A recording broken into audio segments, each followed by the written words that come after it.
avec les artistes du web footage.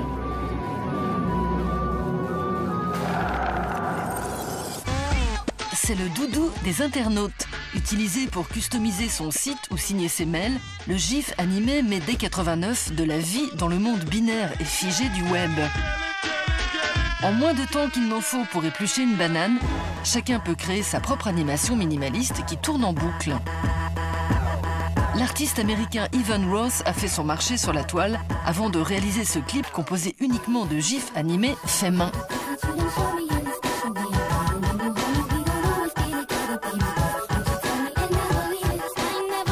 Pour les artistes du web footage, le réseau est devenu tout à la fois une immense banque d'images dans laquelle puiser et une source d'inspiration intarissable.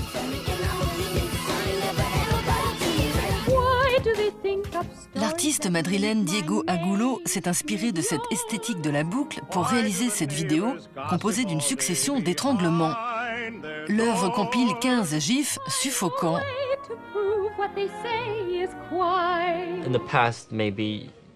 Dans le passé, tu pouvais trouver ta communauté artistique dans des endroits comme Paris dans les années 20 ou New York après la Seconde Guerre mondiale. Pour moi, Internet, c'est mon Paris des années 20. Pendant des années, le Canadien John Raffman a arpenté les rues du monde entier, les fesses bien calées dans son fauteuil. Son objectif, traquer l'image insolite. Grâce au site qui permet de visualiser les adresses de n'importe quel endroit du globe, John prend un cliché sans appareil photo. S'il tombe sur des perles, c'est parce que ces images sont prises de manière automatique par des voitures qui sillonnent la planète truffées d'objectifs. Là, nous sommes en Afrique du Sud. Et qu'est-ce que nous avons là?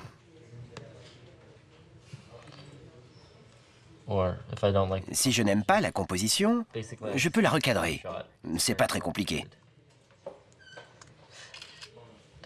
Souvent, j'en fais plusieurs, sous différents angles.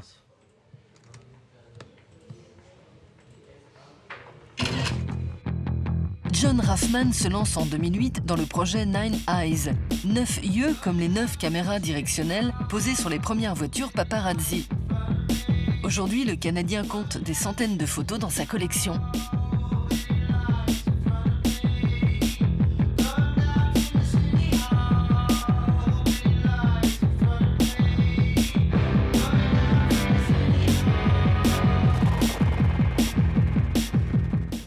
Ce que j'aime dans ce travail, c'est que c'est du ready-made. Il n'y a pas de touche artistique. Pour moi, c'est la même histoire que Duchamp. Tout ce que je fais, c'est prendre quelque chose qui existe déjà et le mettre dans un contexte artistique. J'imprime ces photos et je les montre dans des expositions. Ce qui m'amuse, c'est de constater qu'en les imprimant ou en créant un objet, ça change complètement notre perception. John Raffman, le randonneur du web, joue aussi depuis 2003 le guide touristique dans le monde virtuel.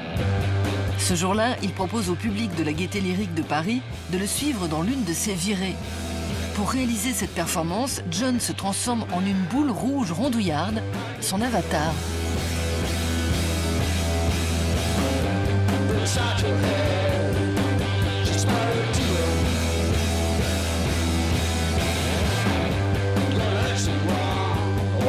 La plupart de mes projets partent de l'excitation éprouvée lors de l'exploration de cette immensité qu'est Internet.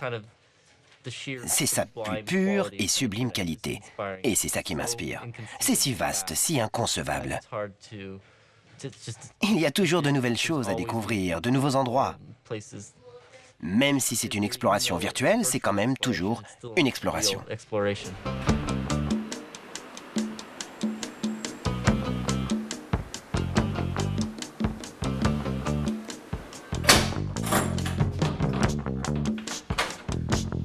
Planquée dans le 11e arrondissement de Paris, la tapisserie est un atelier d'artistes numériques où travaille Julien Lévesque et son collectif Microtruc. Formé à l'école des Beaux-Arts, ce jeune homme de 30 ans a lâché marteau et burin pour faire du web sa toile. Alors ça, c'est un modèle que j'ai trouvé récemment dans une poubelle, qui est un peu l'ancêtre des MacBooks aujourd'hui. C'est le PowerBook 150. T'en avais un comme ça, toi? Non, j'en avais pas un comme ça. À cette époque-là, j'avais pas d'ordinateur, je m'intéressais pas à l'informatique. Pour réaliser ses œuvres, comme ici à Dada, Julien Levesque n'a qu'un fournisseur, le net. Avec PongTube, une pièce réalisée en 2008 pour fêter les 40 ans du jeu, le tennisman Rafael Nadal s'affronte lui-même.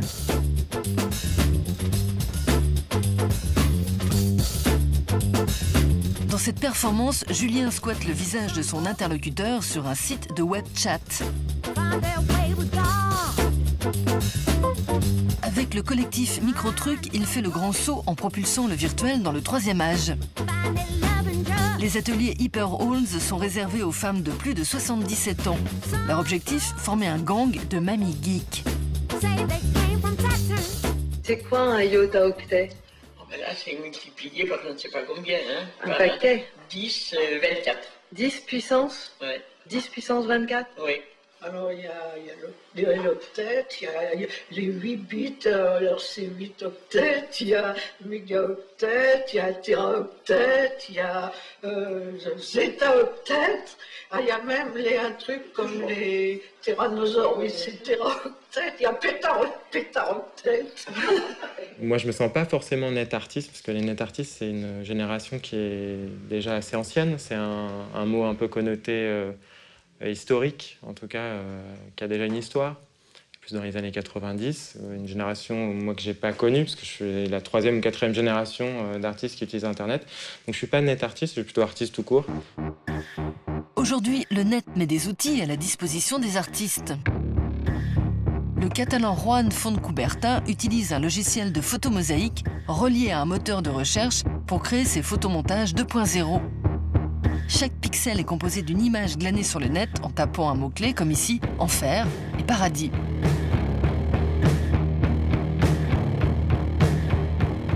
Avec Neticon, l'artiste français System utilise ce même logiciel pour façonner ses portraits des icônes de la pop, composés des fameux émoticônes qui pullulent sur le net.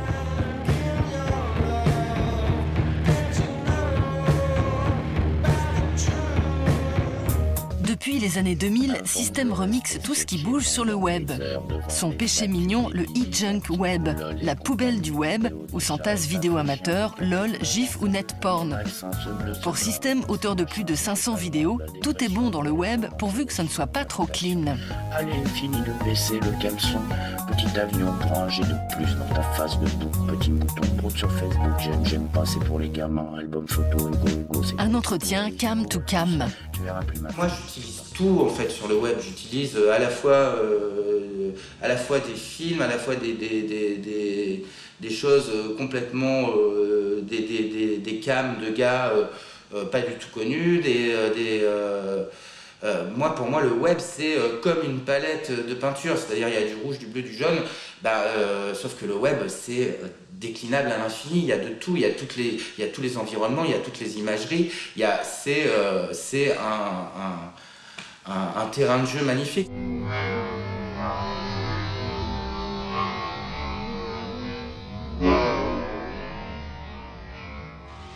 Dans sa vidéo intitulée 8 minutes 47 secondes de silence, System empile silence, souffle, inspiration et expiration des hommes politiques.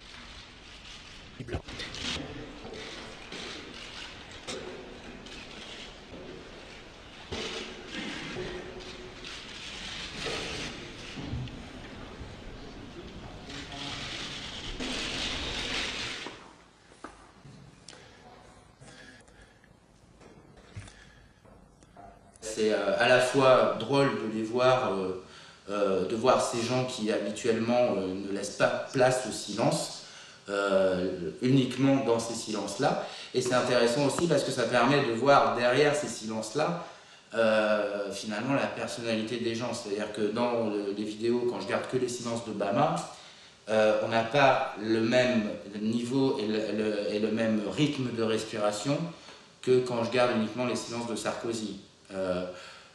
Voilà, donc c'est ce qui m'intéressait et en même temps ça me faisait plaisir aussi de pouvoir leur clouer le bec. C'est un peu comme baisser le son de la télé quand on en a marre. Avec le net, ce petit A est entré dans la postérité. Grâce à Aram Bartol, ce marqueur servant à indiquer un endroit précis sur une carte virtuelle sort enfin de sa toile. L'artiste berlinois a eu l'idée d'inviter dans le monde réel ce A en pensant à tous ceux qui ne peuvent plus s'en passer. Depuis 2006, il a planté 7 fois ce A qui a la grosse tête.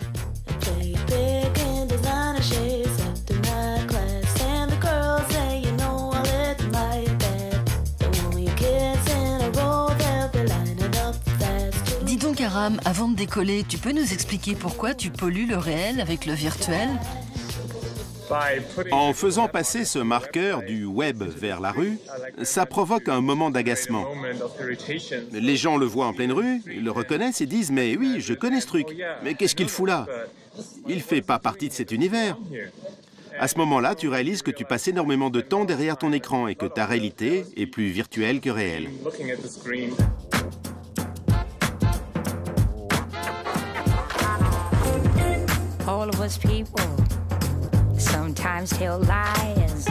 Avoir son nom qui vous suit comme son ombre, c'est désormais possible grâce à Aram Bartol. Dans sa dernière performance, le name tag trône au-dessus de votre tête. Qui est l'avatar ?